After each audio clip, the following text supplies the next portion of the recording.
Hey guys, Kuoku here. Today we'll be discussing Argenti. By the end of this video, you'll have everything you need to know about him, including whether or not you should pull for him. We'll be going over his kit, pull value, best builds, and team synergies. With 1.6 just over the horizon, is it really worth spending your jades right now, or is it better to just wait until next patch? Don't forget to like, comment, and subscribe for more honkaistarrail content, and without further ado, let's get into the video, starting with a kit breakdown. Argenti is a physical type unit following the path of erudition. Argenti has one of, if not the simplest kit in the game. His kit lacks any complex mechanics and is very easy to comprehend and use in the game. He's probably the strongest unit in the game when it comes to fights with 4 or 5 enemies, outperforming even the top tier destruction units like Jingliu and Baibu Lune that are dominating the meta right now. His abilities are all AoE focused, and he can sometimes struggle with single target damage without the right supports to provide energy regeneration for him. Despite this, Argenti actually has the strongest single target ability in the game, but at the same time it's actually an AoE, which is really just absurd. At best, Argenti has decent single target damage when matched with the right teammates, especially against enemies with physical weakness, but single target damage just isn't really his strength, with units like Baibu Lune, Jingliu, and even Zila outperforming him in single target scenarios. So let's dive into the details of his kit. Argenti's basic attack is your normal single target basic attack, dealing 100% of his attack to one enemy. Argenti's skill, Justice Hereby Blooms, is an AoE ability dealing physical damage equal to 120% of Argenti's attack to all enemies on the field. I meant it when I said his kit is very simple. That is the entire skill. It's just an AoE physical attack. Argenti's talent is called Sublime Object. This talent regenerates 3 energy for Argenti every time he hits an enemy with his basic attack, skill, or ultimate. This ability grants him a stack of Ascend, which increases crit rate by 2.5% and can stack up for 10 times for a total of 25% crit rate. So this can stack up pretty quick because, like I said, it's for every enemy hit. So if you use your skill and hit 5 enemies, that's 15 bonus energy as well as 5 stacks of Ascend. This energy allows him to gain his ultimate quicker, and I'm about to explain why that is such a big deal. Finally, we have the focus of Argenti's kit, which is his ultimate ability. At an insane 180 energy cost, this is easily the highest energy cost ultimate in the entire game. Argenti's ultimate is unique because it actually has 2 different forms that can be used. There's the weaker form, which is only a 90 energy cost and deals physical damage equal to 160% of Argenti's attack to all enemies. That's simple. There's also the stronger form, which is the 180 energy cost, and this one deals damage equal to 280% of Argenti's attack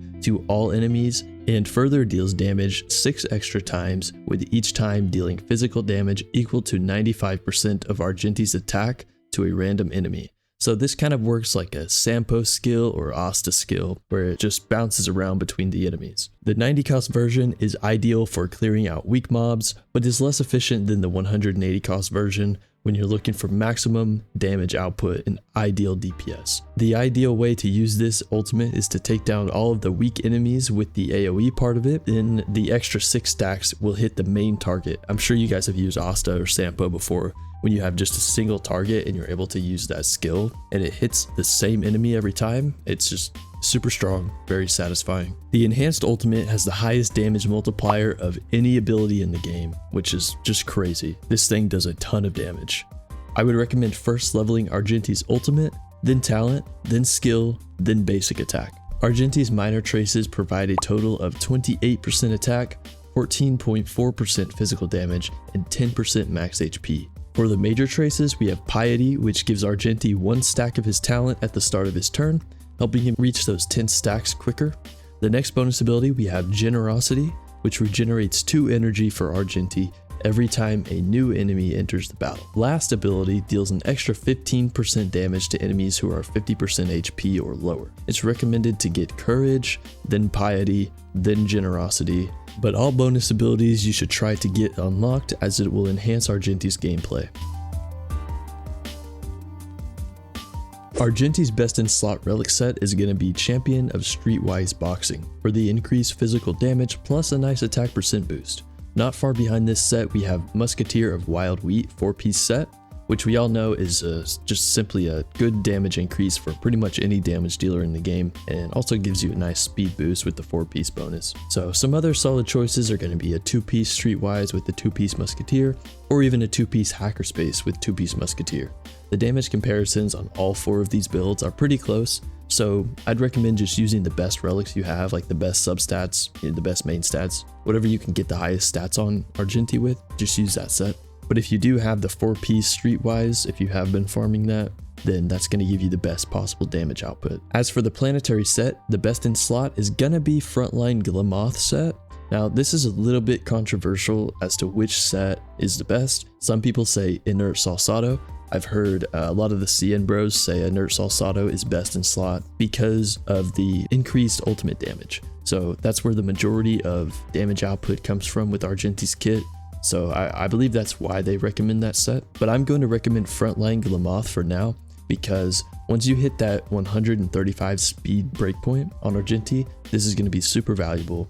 But if you can't hit that yet, then maybe something like Rudolent Arena or Inert Salsado, or even the classic Space Sealing Station is another decent option if you don't have any of the others. For AoE fights, the crit increase from Rudolent Arena or Inert Salsado is going to be super strong, specifically Rudolent Arena because of the extra skill damage, so you're going to be clearing those mobs and weaker enemies super quick. But to be honest with you, the damage comparison on all 4 of these sets are pretty similar. My recommendation is go with the best relics you have for whichever of those 4 sets you have. As long as you can hit those respective stat breakpoints for something like Rudolent Arena where you need a certain amount of crit rate, if you can hit those stat points and you have good relics, just use that set. As for main stats, Argenti wants crit rate or crit damage body, speed or attack percent boots, with speed being preferred, physical damage or attack percent sphere, and an attack percent rope. For substats, you should prioritize crit rate, crit damage, then speed, then attack percent. Argenti only needs about 70 to 80% crit rate, as I explained, because of his talent. Additionally, just look for a good crit ratio, 1% crit rate for every 2% crit damage usually, and then you want about 2300 attack. As I've said in every video and will continue to say every time, signature light cones are not necessary, ever, period. An instant before a gaze is Argenti's 5-star light cone and is of course his best in slot. This light cone enjoys a nice 36% crit damage increase and increases the wearer's ultimate damage based on their max energy at an amount of 0.36% per point of energy. So for Argenti's case, with the 180 energy cost ultimate, he's going to have a total of 64.8% increase in damage to his ultimate. This is massive. His ultimate is the main source of damage for him, so obviously this light cone is going to be super good. If you are a battle pass enjoyer, S5 Today is Another Peaceful Day is going to be the next best option. And this is just a really good option overall, as it's one of the best Air Edition light cones. This light cone is going to provide a huge damage increase to Argenti's entire kit rather than just his ultimate. Just a solid light cone overall. If you are a light spender or you get the battle pass, even at S3 and above, this is definitely a good option here. Now for those of you that did happen to pull a copy of Before Dawn Jing Yuan signature light cone way back in version 1.0, I know it was forever ago, that's going to be a strong option as well. But do note that Argenti's kit isn't going to make use of the follow-up part of this light cone. Regardless though, the stats that it gives is just really good for Argenti. Good option. Now for some more accessible options, we have the best free-to-play light cone, which is the Seriousness of Breakfast. This light cone is relatively easy to get at S5 and performs really well on Argenti. Other reasonable options include S5 Genius's Repose, Night on the Milky Way, and Make the World Clamor S5. So I want to clarify on Milky Way, this is usually not a super good light cone, just in general, but it can be extremely strong on Argenti in fights with 5 enemies. If there's a lot of AoE fights, this is going to be really good and can actually beat some of the better best in slot options. But if there's less than 5 enemies, the damage falls off significantly and it's not worth it. But all of these are going to be decent options if you don't have access to those first light cones that I mentioned. Argenti is absolutely best suited in the hypercarry role, where he can have all the buffs from support units on himself. There just really isn't any alternative roles that you can put him in. He can't really be a sub DPS, just a hypercarry at the end of the day. Ideally you want 2 supports and a sustain to go with him, If you pulled Huohua during her previous banner that just went away, then you are in luck, because she's the best in slot sustain / support for Argenti. Huohua's energy regeneration for the whole team helps Argenti's energy hungry kit and provides the other supports with higher ultimate uptime, which is just going to help Argenti further. If you can't run Huohua or you didn't get her, then you can just use any sustain, but Huohua is going to be the best option possible. The strongest support options for Argenti will be the usuals, Bronya, Tingyun, that kind of thing. Both of these units work really well with any hypercarry always, but Silverwolf, Pela, Asta, Hanya, and even Yukong are all viable options as well if you'd prefer to use any of them. I'll be talking about Hanya and going into more detail on her in her own video, and that's coming soon. In conclusion, Argenti can be an extremely valuable unit to strengthen your account if you lack a consistent damage dealer or a hyper carry. Though he relies on supports to feed him buffs at the right timing so that he can dish out the maximum damage with his ultimate, he is definitely a strong option, especially for stages with AoE or physical weak enemies. With MOC stages 11 and 12 coming in 1.6 as well as Pure Fiction, we'll have to wait and see if he'll be strong in that content, but I'd imagine he will be.